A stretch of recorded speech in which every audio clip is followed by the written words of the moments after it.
Thomas hello green पर Immanuel Kant का भी बहुत बड़ा प्रभाव पड़ा। इमैनुअल कांट की जो मॉरल फिलॉसफी थी, उसने थॉमस हिल ग्रीन की जो उनकी जो मॉरल कंसेप्शन ऑफ राइट्स है, उनकी जो पॉलिटिकल ऑब्लिगेशन की जो अंडरस्टैंडिंग है, उस सब को प्रभावित किया। बेसिकली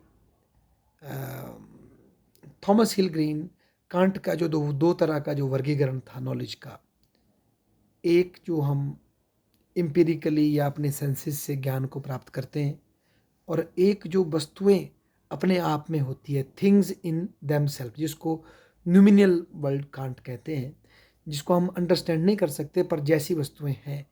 और फिनोमिनल वर्ल्ड जिसको हम अपनी इंद्रियों से महसूस करते हैं, पर हमारी इंद्रियां उस अंडरस्टैंडिंग की लिमिटेशन तय करती है।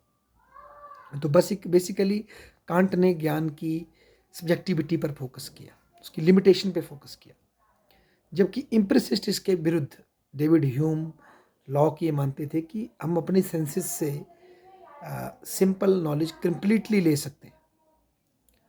तो बेसिकली इसको चैलेंज करते कांट, और यही कुछ ग्रीन भी लेते हैं। ग्रीन ये मानते हैं कि जो हमारे अंदर जो इम्पिरिकल नॉलेज हम जो दुनिया को देखकर इंद्रियों से लेते हैं, वो हमें व्यक्तिवादी बनाने पर फोकस करता है, हमारी व्यक्तिवादी कंसेप्शन को डेवलप करता है, उसको प्रोटेक्ट करता है, जो कि लिबरलिज्म ने डिफाइन की है।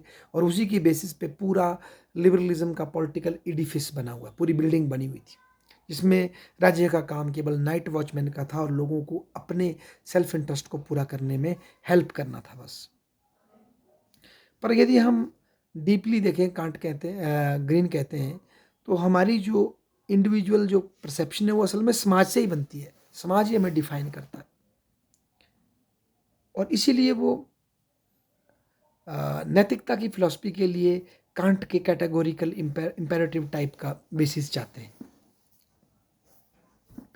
और पर उनको दिक्कत कांट से ये आती है कि कांट ने जो कहा कि भाई थिंग्स इन देम सेल्फ, जो वास्तविकता में जो रियलिटी है और जो रियलिटी हम परसीव कर रहे हैं, उनके बीच में ड्युअलिटी है।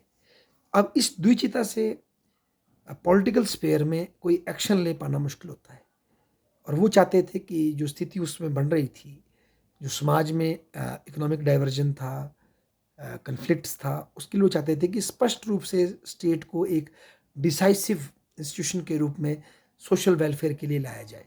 तो इसलिए उन्होंने कांट की थिंग्स इन देमसेल्फ वाली जो एस्पेक्ट है, उसको कहा कि अगर उसको ही हम ध्यान से देखें तो हम ये पाएंगे कि इसका कोई लॉजिकल कंक्लूजन नहीं आएगा।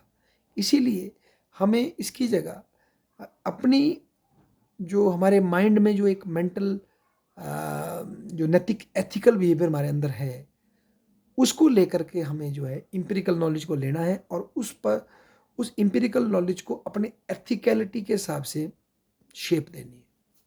कोई गलती होगी तो उसमें हम इम्प्रूव कर लेंगे, कोई बात नहीं, पर एटलीस्ट हमारी कंसेप्शन एथिकल होनी चाहिए।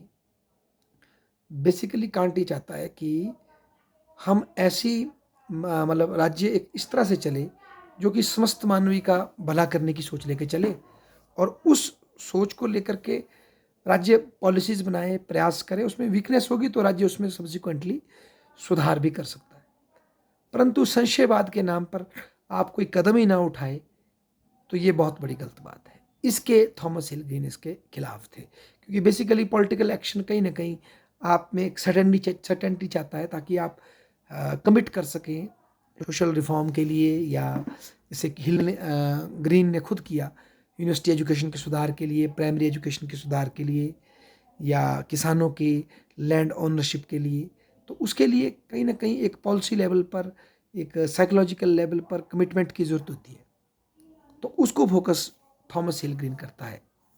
इसीलिए वो कांट से इम्प्रेस होने के बावजूद कांट की जो थिंग इन देम सेल्फ है, जिसको हम इंद्रियों से समझ नहीं सकते, और एक जो इसको इस ज्ञान को हम इंद्रियों से समझ लेते हैं पर उसमें वीकनेस की संभावना है, तो थिंग्स इन देम सेल्फ को वो छोड़ देता है, और जो इंद्रियों से जो हम संभव ज्ञान ले सकते हैं, उनको कैटेगोरिकल इम्पेरेटिव की तरह एथिकलिटी से लेकर के राज्य को आगे बढ़ने की प्रेरणा देते हैं थॉमस हिल ग्रीन।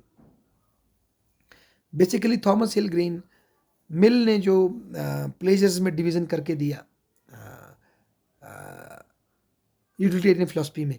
और उन्होंने बताया कि किस तरह से एक क्लर्क का काम और एक कवि के काम में फ़र्क है भाई। एक कविता लिखने में और एक फ़ाइल बनाने में फ़र्क है। ये जो वर्गीकरण है, ग्रीन कहता है, ये अपने आप में इस बात का साक्ष्य है कि इनडायरेक्टली मिल को ये एहसास हो गया था कि मानव के सभी जो सुख है वो हेडोनिस्टिक नहीं होते। रियलिटी में ग्रीन कहता है हमारे जो सुख है, वास्तविक जो हमारे सुख है वो हमारे मूल्यों से तय होते हैं।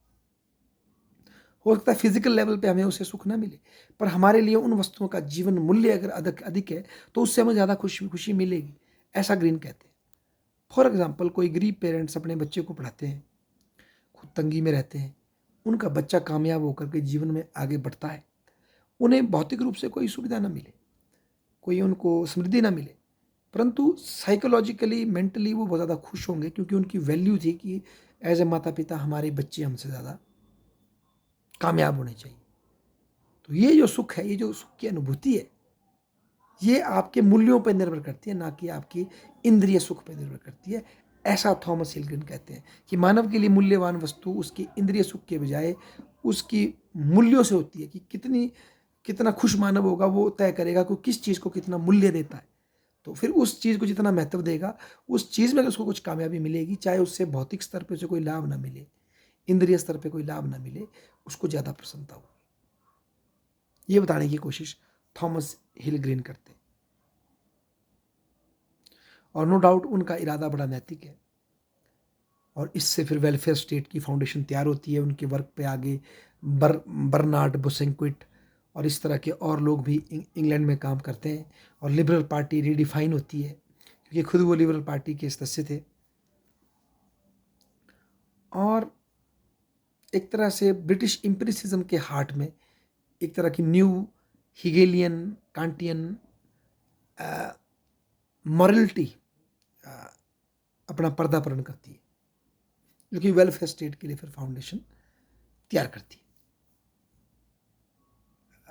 ये इसमें कोई डाउट नहीं कि इसी वेलफेयर स्टेट की कंसेप्शन में छिपा है आगे जाकर के स्टेट का एक नया तरह का लेवियथान बनना, ब्यूरोक्रेटिक लेवियथान बनना, और उसके माध्यम से फिर लोगों के राइट सप्रेस होना। ये एक अलग बात है। वो फिर पर बीज इसी में छिपे थे कि इसने पॉजिटिव भी किया, पर साथ साथ इसकी शॉर्ट कमिंग्स भी बाद में बाहर आती है। उसको थॉमस हिलगिन नहीं देख पाए, तो इसके लिए उनको ब्लेम करना भी ठीक नहीं होगा, क्योंकि उनके समय में मूल समस्या थी जो समाज में इनइक्वालिटी बहुत ज़्यादा थी। लिबरल जो परसेप्शन थी वो लॉकियन कंसेप्शन तक बंदी पड़ी थी, जिसमें कि स्टेट केवल एक नेगेटिव रूप में दर्शाया जाता था। तो उनकी लड़ाई इस क्षेत्र में थी, और ग्रीन ने अपने बड़े छोटे से जीवन काल में बहुत ही महत्वपूर्ण प्रभाव कल्याणकारी राज्य के उद्भव में डाला था। धन्यवाद।